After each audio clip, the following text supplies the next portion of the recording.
G'day gang. Welcome back to the channel again. Thank you very much for hanging out. Having a lot of fun checking these cards out in a review spoilery way. It's like I've not done before. I'm normally the guy that just opens up the spoilers when they come out, looks through them and just kind of talks to himself. This way I'm still talking to myself, but hey, you're listening. Thank you very much for being part of this. Thank you for dropping in. Really love to hear your feedback, guys. You know the comment section opens. You know there's not going to be much there. You may as well jump in. Let me know what you're thinking so far.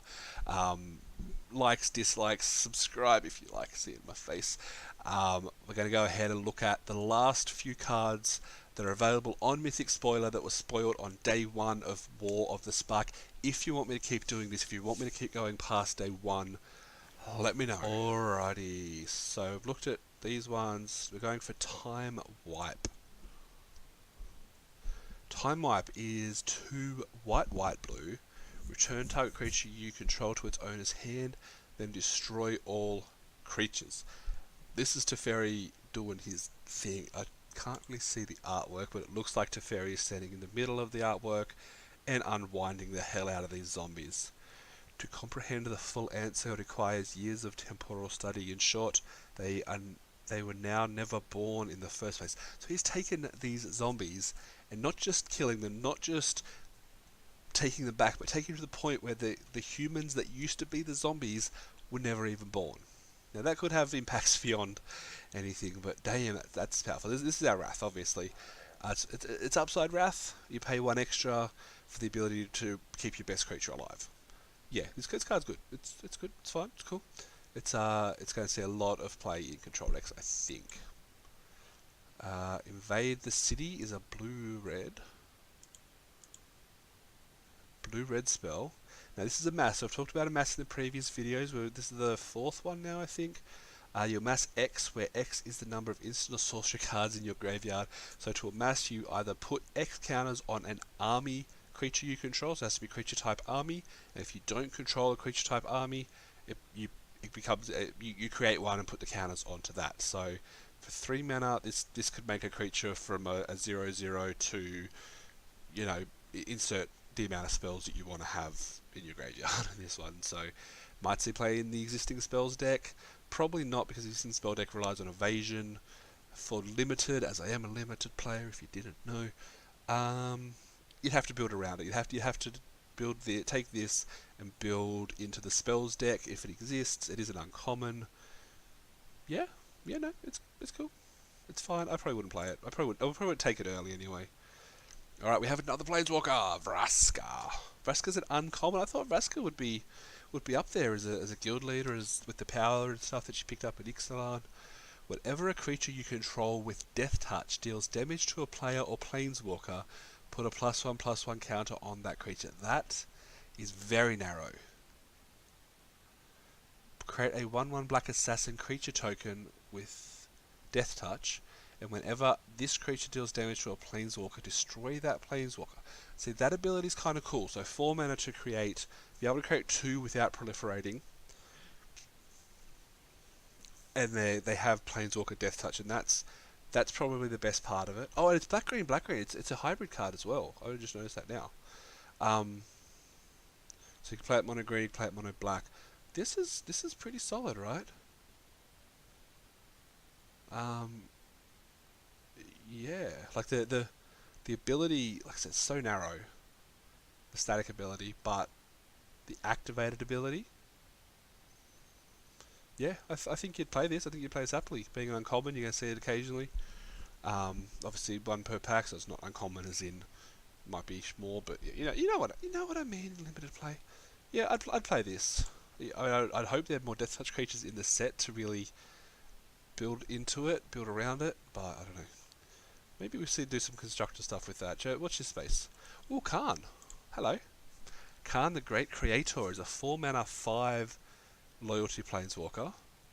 Artifact abilities of artifacts your opponents control can't be activated.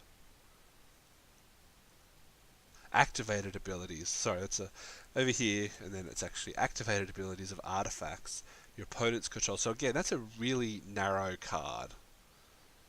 +1. Until your next turn, up to one non-creature artifact becomes an artifact creature with power or toughness each equal to its converted mana cost. Until your next turn, up to one target non-creature artifact becomes an artifact creature with power or toughness each equal to its converted mana cost. So you turn... Okay, yeah, that's fine. So it's like March of the Machines or whatever, where they turn into creatures. One of them. Again, really narrow. You've got to be in the artifact deck. -2, you may choose an artifact card you own from outside the game or in exile, reveal that card and add it to your hand. That's... Okay, so limited, this probably isn't going to see play. Constructed, I think there's some cool stuff happening with this guy too. But for limited, unless there is an artifact deck, which that's very rare to happen, you don't want this, you don't want this, you don't want this. So, card's a bit of a bubble on the limited scale. Bolus is sit down. Now this is what Bolus was standing, just like that art instantly. This is what he was standing on in the trailer. I was curious if that was supposed to be like in the trailer, if that was supposed to be like the Orzhov capital, but it didn't look like it. So obviously he's brought that in from Armonkhet, or they've built it there. It's a legendary artifact for 3 BBB, so 6 mana. You may look at the top card of your library at any time. Sure. You may play that top card of your library. If you cast a spell this way, pay life equal to its converted mana cost, rather than paying its mana cost.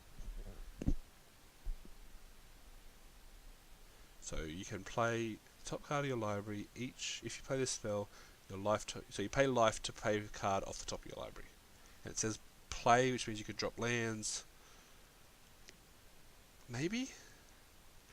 Sacrifice 10 non-land permanents. Each opponent loses 10 life. I don't think this is going to get played in Legacy, in Limited. Don't know about Legacy. Probably a commander card here. Extra life lets you do extra stuff. Whenever I say each opponent, I just think commander. Yeah, I think this is another commander plant like the Niv Mizzet that we saw before. I don't think it's great either. We've got some lands, and then we're done for day one. Spoilers. This is land. Whenever you cast a Planeswalker spell, gain 1 life. Sure. Taps to add 1, and 1 tap, add 2 mana of any different colours. Spend this mana only to cast Planeswalkers. This is pretty cool. This is a filter, obviously, for Planeswalkers. The fact that it adds the second mana, like normally cards like this only filter 1 mana, but this you're still ahead on mana when you use it, so that's good.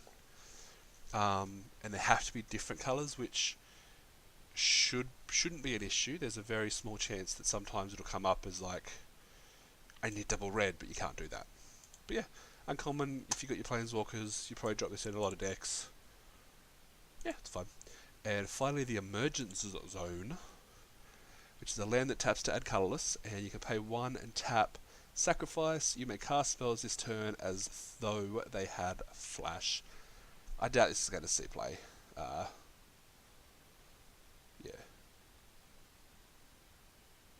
Yeah, no, so this isn't going to say play unlimited again.